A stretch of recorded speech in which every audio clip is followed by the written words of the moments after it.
buenos días a todos en nuestro podcast A Ras de Césped, de RAS 11 Sport Consulting, nuestra empresa de gestión de fútbol, ya nos conocéis.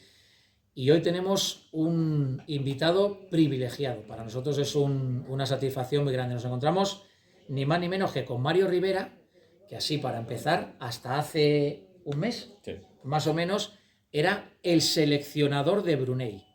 Fijaros lo que os estoy diciendo, el seleccionador de Brunei. Solo ya con eso que os digo, pensaros lo interesante que va a ser nuestra charla y que nos va a llevar desde donde empezó hasta ser seleccionador de Brunei. Mario, Gracias, Antonio. muchísimas gracias por tu visita. Cuéntanos un poco qué tal estás ahora mismo, en qué momento estás. Bueno, primero muchas gracias por invitarme. Para el verdadero privilegiado soy yo de poder Muchas venir gracias. y poder hablar de fútbol. Bueno, ahora me encuentro, acabo de salir de Brunei después de 2 años de contrato de seleccionador y bueno, valorando otros proyectos, aprovechando para descansar, ver la familia y recargando un poco las baterías que suele hacer falta entre proyectos. Perfecto. Bueno, ya hemos hablado un poquito cómo vamos a enfocar y quiero que empecemos con una cosa. Dinos el primer equipo en el que entrenaste y el último que has ido. Dinos cuál fue tu primer equipo. Pues mi primer equipo fue un colegio de monjas en fútbol sala que se llama, Nuestra Señora de la Consolación. Cuando yo estaba estudiando el TAFAT, conocí un compañero allí que él daba clases de judo y me llamó porque necesitaban, además lo llamaban así, llamaban un profesor de fútbol sala. Y ahí fue donde empecé en 1996.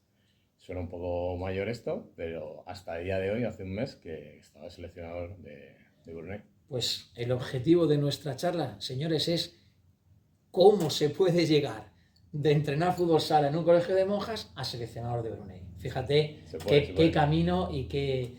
Pues empiezas a contarnos un poco desde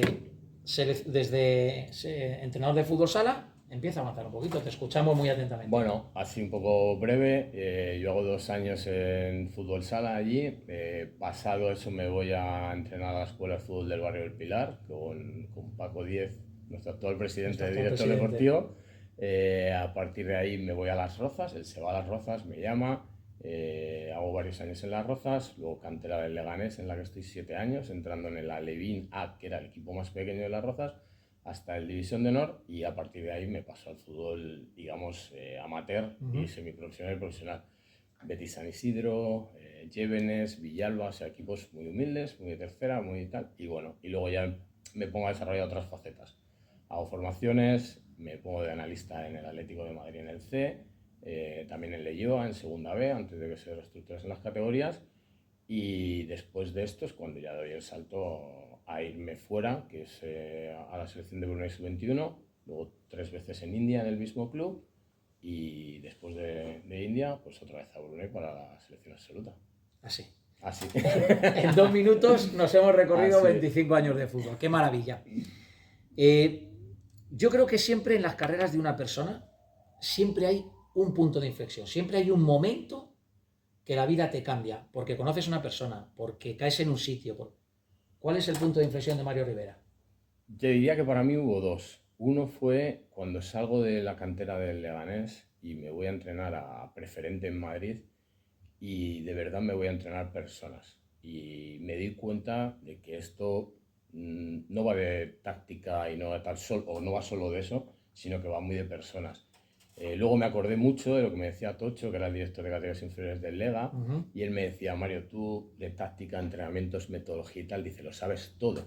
Dice, pero del otro fútbol todavía no sabes nada. Y yo, o sea, me quedaba con la primera parte, como en plan, mira, que dice que soy muy bueno en esto y tal, y no cogía la segunda. Y cuando pasé a entrenar seniors a gente que venía de trabajar, que entrenábamos a las 8:30 de la noche en un cotorruelo y demás, me di cuenta de que esto va de personas y a partir de ahí es cuando empiezo a formarme en esa parte.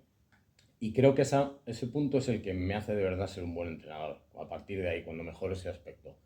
Y luego el otro punto de inflexión, pues es el momento que me voy fuera, que yo me voy fuera porque cuando estaba en el juvenil de Leganés, yo tenía, me llama un amigo mío, un exjugador mío que trabaja gente y me dice que hay un jugador japonés, un entrenador japonés en la ciudad del fútbol viendo un partido con él y que quiere que encontrar un equipo en el que irse y poder aprender, no quiere cobrar, no quiere nada, que está aquí para formarse. Me llama de aquella en el Lega, no es el Leganés de ahora, era el Lega en el que el entrenador llevamos los balones y los conos en el maletero. Lo que era la profesión del entrenador hace... Lo que era el fútbol base antes, ¿vale? De en otra generación. Y yo le digo, por supuesto, digo, mándame al Japón, digo, o sea, todo suma. Si allí el delegado no cobraba, el segundo era un amigo y tal, y entonces se viene. Está con nosotros 2 años, evidentemente ahora es uno de mis mejores amigos, y cuando luego él ya se vuelve a Japón, él entra en un programa de formación de la Federación de Japón, que ellos mandan seleccionadores a diferentes países, hacen acuerdo, los paga la federación, el país local solo les tiene que dar alojamiento y un coche para moverse, y a él lo mandan a Brunei. Cuando lleva 3 años ahí en Brunei, justo viene de vacaciones a Madrid, estoy con él y el director deportivo de la federación le llama y le dice, oye, vamos a organizar el torneo del Sultán, que es categoría sub-21, necesitamos un entrenador. Y me dice, oye, ¿quieres que pongamos tú como candidato? Y digo, pues venga, me puse candidato, hice las entrevistas y al final me seleccionan. Y en ese momento ya me voy fuera y es el punto de inflexión de empezar una carrera internacional que, bueno, que espero que dure muchos años. Y una pregunta que de verdad me llena de inquietud. ¿Cómo puede cambiar la vida de que ese día, cuando estás hablando con este amigo tuyo y te dice que hay una oportunidad en una selección sub-21 para un torneo, de decir, ¿por qué dices sí? Es decir, no sé si me explico, ¿cómo cambia la vida de decir sí a decir no? Mira, yo creo que al final todo esto pasa, algunas cosas pasan porque tienen que pasar. Yo en 2009, 2010, cuando me voy es 2018. En 2010 creo que es, a mí me llaman para irme a Tailandia, para irme a entrenar al segundo equipo. Y bueno, yo acababa de montar un negocio con mi mujer, y llevábamos un año, estábamos desarrollando y tal, no era el momento, entonces le digo que no. Y después de eso me pego 8 años diciendo, porque va pasando, yo tengo mi negocio, dejo mi profesión, porque todo esto yo mientras entrenaba, yo trabajaba de enfermero, yo hice enfermería, y dejo la enfermería porque mis negocios van bien, me puedo permitir vivir de mis negocios y poner más tiempo y más energía en entrenar. Y en ese momento, hacía 3 meses que yo había dejado la enfermería y me podía ir a cualquier sitio y podía ir a entrenar. Y en ese momento surge la oportunidad. Y yo creo que al final, si tú la deseas y si tú quieres, y creo que si te la mereces, porque a mí en mi caso me gusta contarlo porque yo con mi amigo Takao, yo me porté muy bien porque, bueno, me gusta ser así. Y al final el hecho de tratar bien a la gente y compartir tu conocimiento y demás, que no suele ser lo habitual en el mundo del fútbol, pues al final creo que a la larga tiene muchísimas ventajas. Muchísimas ventajas. Y eso, bueno, pues al final a mí me lo recompensa dándome la oportunidad que en su momento no pude coger y todo lo que viene después. Lo que me estás diciendo y haciendo un pequeño impasse, entender de personas.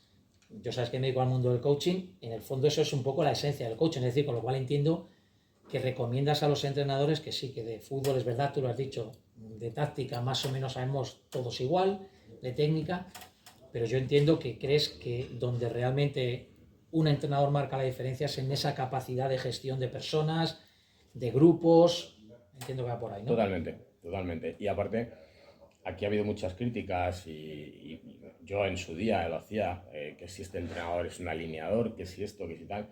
Y al final, cuando tú sabes de personas y eres capaz de reconocer, de interpretar las posibles sinergias entre jugadores, esos enlaces que se dan, luego que se pueden trasladar al campo, cuando puedes detectar eso y lo utilizas siempre unido a ese conocimiento, evidentemente hay que entrenar bien, pero cuando puedes aunar todas esas partes, es cuando realmente yo creo que puedes empezar a entrenar de una manera de verdad efectiva.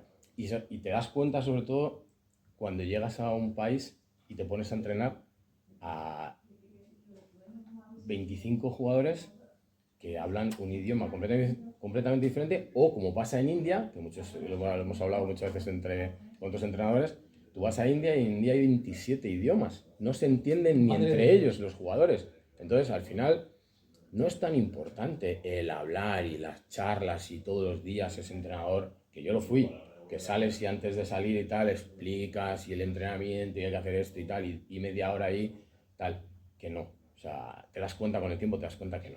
Que al final la forma de llegar a las personas es otra y que al jugador le tienes que dejar ser. Y le tienes que dejar ser y cuando le ves cómo es, le tienes que utilizar en lo que mejor sabe hacer. Qué bueno, qué bueno, qué bueno. Nos vamos a Oriente. Proceso de adaptación. Tú sabes que ahora mismo cuando se hace entrevista a las personas, a las empresas, no hablamos de fútbol, eso que llaman las habilidades blandas, sabes que una de las primeras y habilidades más valoradas de una persona es la capacidad de adaptación.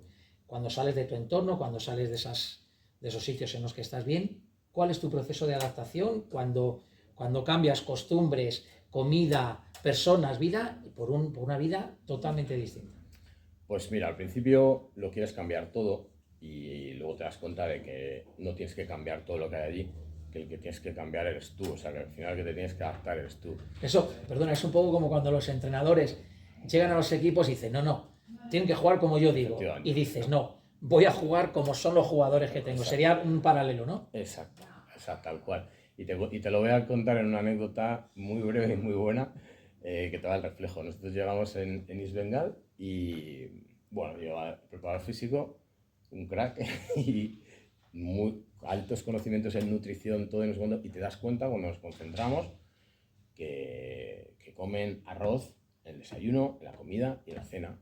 Y eso a él no, le colapsa. O sea, no puede ser. Esto se pasa de hidratos, de pan, o sea, y quita el arroz de 2 de las 3 comidas. Un drama. Pero un drama no te puedes imaginar. O sea, llegan allí, la imagen, yo lo tengo grabada, la imagen, llegan los jugadores allí y empiezan a buscar el arroz. ¿Dónde está el arroz? ¿Y dónde está el arroz? ¿Y dónde está el arroz? Y no, que el arroz no hay, porque la dieta, porque tal. Entonces allí, tal, no sé cuánto. Bueno, al siguiente día el arroz volvió.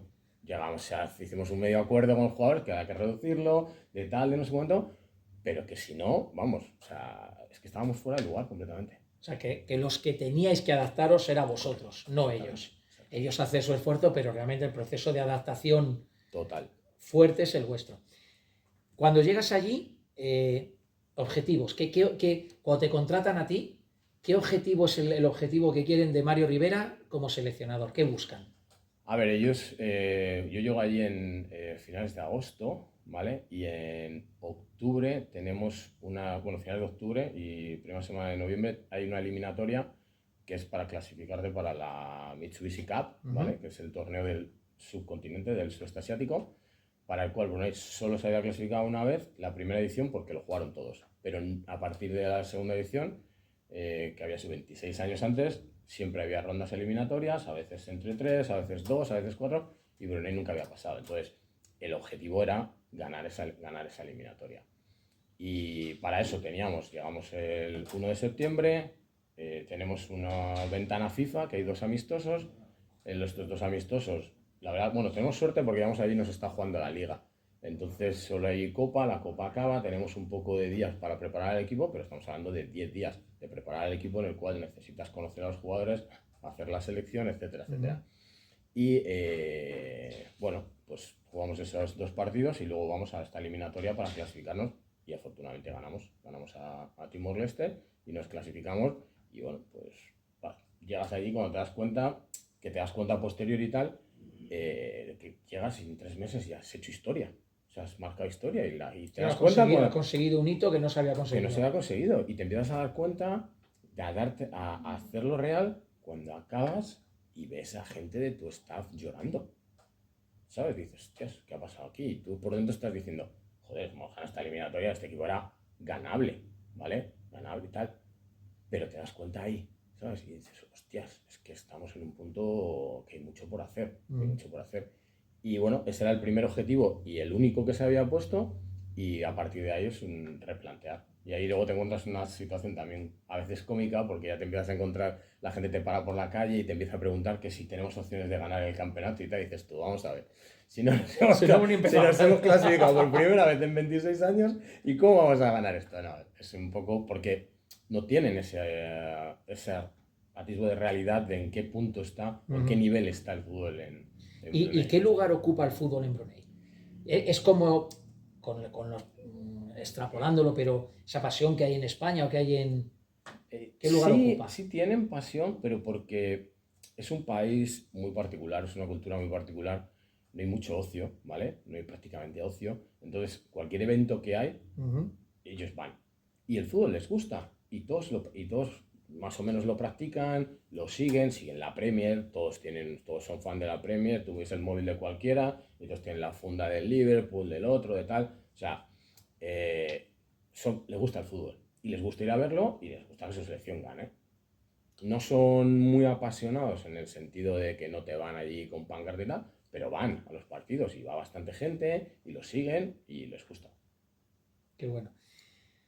De todo esto que te ha pasado, en tu vida personal, en tu vida personal, ¿qué ha cambiado Mario Rivera año, no sé, 2010, por así decirlo, más o menos, por ahí anda, a Mario Rivera 2023 en lo personal? Es decir, ¿qué le ha trasladado esa cultura asiática, oriental, como lo podamos llamar, a ti como persona? Pues a mí como persona me ha hecho ver que nos complicamos mucho la vida, Qué bueno. que nos complicamos la vida muchísimo. Y luego cuando te das cuenta que te vas a India y vas con una maleta y vives en un piso enorme y demás, y no te hace falta nada, o sea, incluso de lo que te has llevado, dices, si es que me he traído cosas que no las voy a usar, y luego vuelves a tu casa y tu casa está llena, todos los armarios están llenos, tienes el trastero lleno, tienes todo, y dices tú, esto no lo he necesitado en el último año y no he echado de menos nada de lo que tenía allí. Entonces, te empiezas a dar cuenta de que al final nos complicamos la vida, que hay muchísimas cosas alrededor que nos bombardean, que nos venden, tenemos muchísimas necesidades y demás. Y yo creo que no. Y yo creo que al final la necesidad que tienes y lo que yo cuando he estado fuera realmente he necesitado es estar con gente y ver con Y estar a gente gusto. y estar a gusto. Y juntarme con gente, con locales. He tenido la suerte de que en todos los sitios he hecho muchos amigos, me han llevado a sus casas, he conocido a la gente viviendo como se vive en Exactamente, estos países y exactamente. demás. O sea, la realidad, no vas de turista y demás y tal.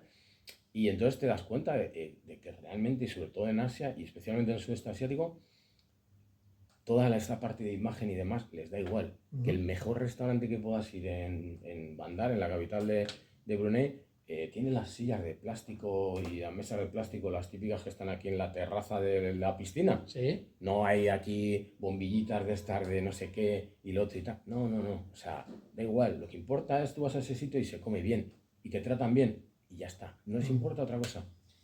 ¿Y cómo tratan al español relacionado con el fútbol? Es decir, el concepto de español y fútbol allí.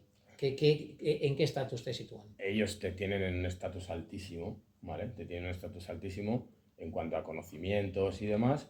Te tratan con muchísimo respeto, a veces incluso demasiado, porque aunque tú quieras ser cercano a ellos les cuesta, porque al final te ven como que estás en otro nivel y demás, y tú quieres todo lo contrario. Bueno, por lo menos yo, tú quieres ponerte a su nivel para que haya una comunicación, para poder compartir conocimientos, para poder ayudarles, porque todo lo que tú des en ese sentido te lo van a dar de vuelta a ellos. Entonces, si tú vas allí, compartes conocimientos y demás, pues ellos van a compartir luego información, vas a conocer antes la cultura, vas a conocer cómo funciona todo y vas a estar más integrado, vas a estar más adaptado lo antes posible. Si tú vas allí y eres un rancio y no quieres compartir nada porque te piensas que tienes el secreto de la Coca-Cola y no compartes nada, no vas a recibir Bueno, nada como todo, más o menos como todo en la al vida. final.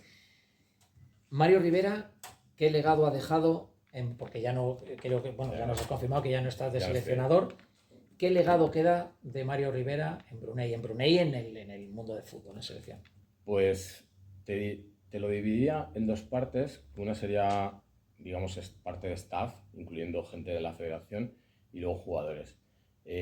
Con el staff y demás, al final lo que yo creo que he conseguido allí es despertarles el interés y las ganas de ser mejor cada día, aparte de compartir conocimiento y demás y tal, pero sobre todo hacerles inquietos en el sentido de que para ellos ir a entrenar era ir a entrenar, voy ahí, tengo más o menos en la cabeza o a lo mejor lo escribo en un papel lo que voy a hacer y ya está. Y no, que al final entrenar es un constante, es un continuo, que te tienes que formar, que tienes hacerles ver que todo afecta. Porque para ellos al final entrenar era coger, llegas, entrenas y ya está. Y lo haces unos días antes del partido y ya está. No todo ese entrenamiento invisible que no existe. Al final podrías llamarse como intentar hacerles más profesional, más hacerles ver que todo tiene influencia en el rendimiento del jugador. Al final trabajas en una federación y cualquier decisión que se toma en la federación tiene influencia sobre los jugadores. Si tomas una decisión sobre la liga, y eso al final yo creo que he conseguido que llegue a todo el mundo, hasta administrativos todos, y que cualquier decisión que tomen dentro de la federación la hagan pensando en el futbolista, ¿vale? Y luego con la parte de los futbolistas, pues al final yo creo que el mayor legado que he dejado allí es que les he despertado las ganas de ganar. Las ganas de ganar. La competitividad. La competitividad, porque al final yo cuando llego allí, en 2018, no ahora, cuando llego a la sub-21, mi amigo Takao me dice, Mario, dice, aquí, mira, en Brunei te voy a explicar una cosa, ¿vale? A Brunei cuando le meten un gol, en los siguientes 2 minutos le meten 2 más. Y yo digo, vamos a ver, Taka, ¿tú qué quieres? ¿Que me vaya o cómo va esto? Y entonces te das cuenta de que es duro decírselo, es duro decirlo, y yo se lo dije a ellos en su momento, con la sub-21 y luego con la absoluta, son perdedores. Están acostumbrados a perder. O estaban, ahora quiero decir que estaban. Y les daba igual. Les daba igual. O sea, se rendían, ya está, si vamos a perder.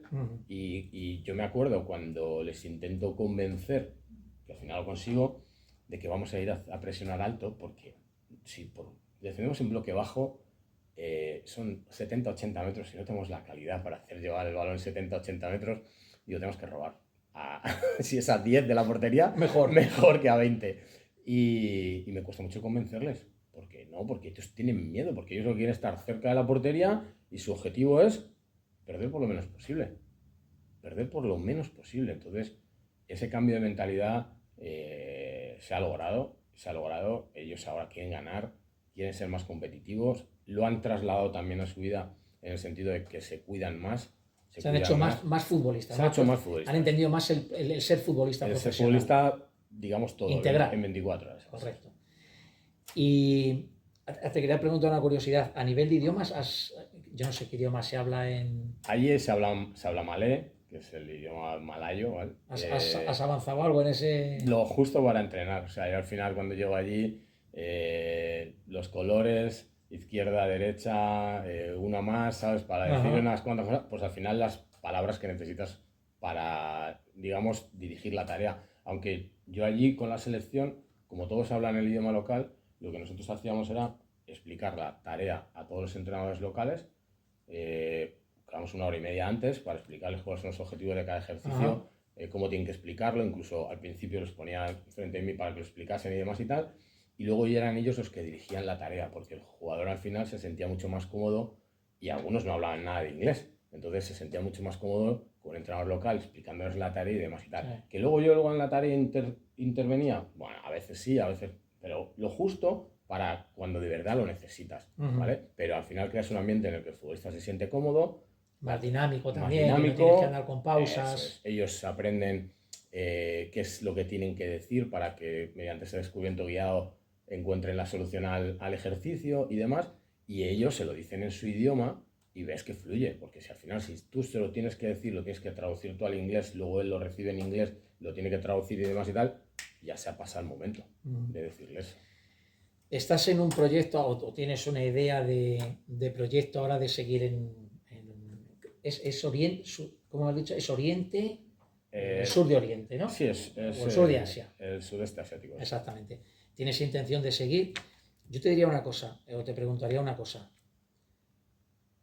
Con tu experiencia, con tus conocimientos, a un entrenador que no tiene un nombre, pues porque a lo mejor no ha jugado primera, segunda división, que tiene un nombre que le facilita mucho el acceso al mundo de entrenar, ¿qué le animarías? ¿Por dónde dirías que investigue? Y por supuesto, si le animarías a experiencias de este tipo. Y si crees que son experiencias que se deben intentar porque esas experiencias abren otras oportunidades. 100% les diría que sí, que si tienen la oportunidad que la cojan, ¿vale? Que se van a hacer mejores personas, que se van a hacer mejores entrenadores, que estos retos, a mayor es el reto, mejor tienes que ser, te va a hacer mucho mejor. Pero sobre todo como consejo, o sea, sería un poco la parte importante es que estén preparados para cuando les llegue. Ahora te voy a decir una frase cuando termines. Que estén preparados cuando les llegue, porque si tú te pones a pensar, hostia, me iría de segundo entrenador, o como por ejemplo la primera vez que me pasó a mí, me voy a Tailandia a entrenar al filial, me dan $2.000, esto, lo otro, y en ese momento te empiezas a pensar, a hablarlo con tu familia, con no sé cuánto y con tal no sé cuánto, no vas a tomar la decisión, probablemente no la correcta, o no estás preparado para tomarla. Te tienes que hacer un poco a la idea antes de que te va a llegar y estar preparado y bueno, y saber que Por favor. que la primera vez que te llegue no van a ser las condiciones ideales, que te vas a llegar allí y ya vas a ganar muchísimo. No, o sea, normalmente cuando se sale tienes que salir en una posición baja, pero una vez que sales y demuestras, claro, correcto, es que la vida es así. Porque si una cosa buena tiene Asia para mí, que es donde yo tengo la experiencia entrando fuera, es que si tú demuestras, te lo valoran y te vuelven a llamar. Eso es, o sea, yo lo he comprobado y desgraciadamente en España no pasa tanto.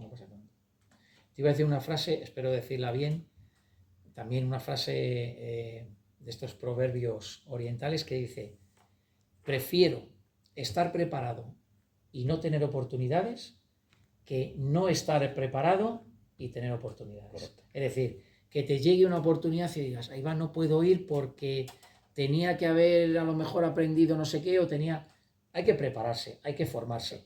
Y luego las oportunidades llegarán o no, porque eso es algo que no está en tu mano. Lo que está en tu mano es formarte. Fórmate, prepárate y eso sí, aprovecha las oportunidades. Totalmente. Tu proyecto así, si tú te ves en, no sé qué decirte, 5 años. ¿Te ves allí? ¿Te gustaría el fútbol español? 5 años de Mario Rivera, ¿cómo los ves? Te digo que en gran parte, y si no todos, es muy probable que esté fuera entrenando en el extranjero. Sí. Tienes ya un nombre, tienes un prestigio en el entorno, me aporta muchísimo entrenar fuera. Y entrenar aquí, bueno, siempre tienes oportunidades, pero a mí yo creo que todavía es un poco tóxico a veces el ambiente que hay. Y bueno, y al final también es muy difícil, ¿no? Cuando sales fuera no se te suele valorar al entrenador. Por ejemplo, otras partes del cuerpo técnico, sí, al preparador físico cuando sale y demás, y vuelve a España, ya le consideran profesional, ya se ha dedicado a esto solo exclusivo y ya no le ofrecen el irse vas a entrenar esta media jornada, pero aparte tienes que ser el entrenador de la Levina y el coordinador del preparador físico, o sea, hacer un multitrabajo. Sí. No, si ya has salido fuera, ya es como este es profesional, o sea, si le llamamos a le tenemos que dar unas condiciones para que se dedique solo a esto, ya es profesional.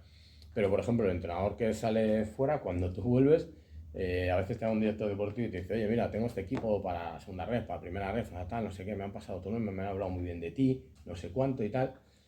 Y luego te acaba muchas veces diciendo, pero ¿sabes qué pasa? Que no conoces la categoría, no conoces a los jugadores. Y tú, lo conozco a los jugadores, yo claro, no, digo, cuando me fui a Brunei tampoco los conocía. La primera vez, digo, no conocía ni dónde estaba el país. O sea, bueno. Esa es una respuesta muy estandarizada, que bueno, evidentemente es un factor importante conocerlo, pero yo creo que no es un factor excluyente a la hora de trabajar con un entrenador, porque tardas en conocerlo una semana. Por supuesto. Y aparte que al final, de cara a fichar, el director deportivo. Eso está, exactamente. Su responsabilidad. Tú le trasladas un poco la idea que tú tienes, en los perfiles que buscas, que lo busque él, que para eso está, claro. Efectivamente. Y o que él te hace un filtrado y luego te llega y dice, mira, tenemos estas 3 opciones para esta posición. Y tú ya te los ves, los valoras y demás, te informas sobre esto y otro, porque al final esa es su parte. Bueno, Mario Rivera, te tengo que decir, y te lo digo de corazón, que Sergio, que es nuestro amigo común, cuando empezó a hablarme de ti, yo era como un pedestal y decía, hostia, o sea, el seleccionador de Brunei vivía en Leganés, o sea, es como una cosa muy... Y bueno, pues admiro mucho tu valentía, admiro mucho tu trayectoria, me pareces un ejemplazo a seguir, me parece que es muy importante para lo que estamos hablando, para ese perfil de entrenador, que le va a ser muy difícil, porque al final, si echas números, entrenadores en España, que realmente puedan vivir de su profesión, quita primera división, que es una superélite a la que es prácticamente imposible. Es que estamos hablando de 200, 300 puestos y no sé cuántos seremos. Yo también soy entrenador, por favor, que lo sepáis. ¿Cuántos seremos? ¿15.000, 20.000? No sé el número. Es prácticamente, yo siempre pongo un ejemplo, digo, si yo me saco la carrera de abogado y no entro en un buffet, bueno, pues me monto el mío. Ya veré cómo me va, pero por lo menos tengo posibilidades. Digo, pero como entrenador no puedes hacer montarte tu equipo. Entonces, Yo creo que la valentía que has tenido, el arrojo en ese momento y bueno, pues haberte consolidado como un entrenador referente en tu mercado, pues evidentemente dice mucho de ti, de tu trabajo y de tus capacidades. Así que creo que va a ser nuestro primer podcast y teníamos ganas de que fueras tú porque además representa un poco nuestro espíritu, es decir, no el superfutbolista top, sino la persona que le ha costado. La persona que le ha costado. Nosotros queremos que sean buenas personas, buenos profesionales y que sea gente que se lo ha trabajado. Queremos que ese sea el perfil de la gente que venga a visitarnos porque es el mensaje que queremos trasladar. Así que tus últimas palabras, tú cierras, que tú eres el protagonista. Te agradezco mucho que me tengáis valorado en esa figura, en esa, digamos, composición de diferentes factores. Os agradezco infinitamente estar aquí. Ojalá que le pueda aportar a los entrenadores. Yo les diría que lo más importante es que tengas pasión, que te guste, que seas buena gente y que compartas conocimientos, porque al final, si compartes y eres un buen tipo, la gente te va a ayudar. Y si tú ayudas a uno, al final luego te va a ayudar. A mí me ha pasado, y yo, por ejemplo, con ese pequeño círculo que me gustaría que fuera mucho más grande, de verdad, entrenadores con los que te sientas, les cuentas las cosas de verdad y demás y tal en el mundo, y ellos a ti también, pues al final ese luego, si un día tienes una oferta que tú no puedes coger, al final ese es al que vas a recomendar, porque de verdad sabes que es una buena persona y que es un buen entrenador, y entonces ese es al que vas a apoyar.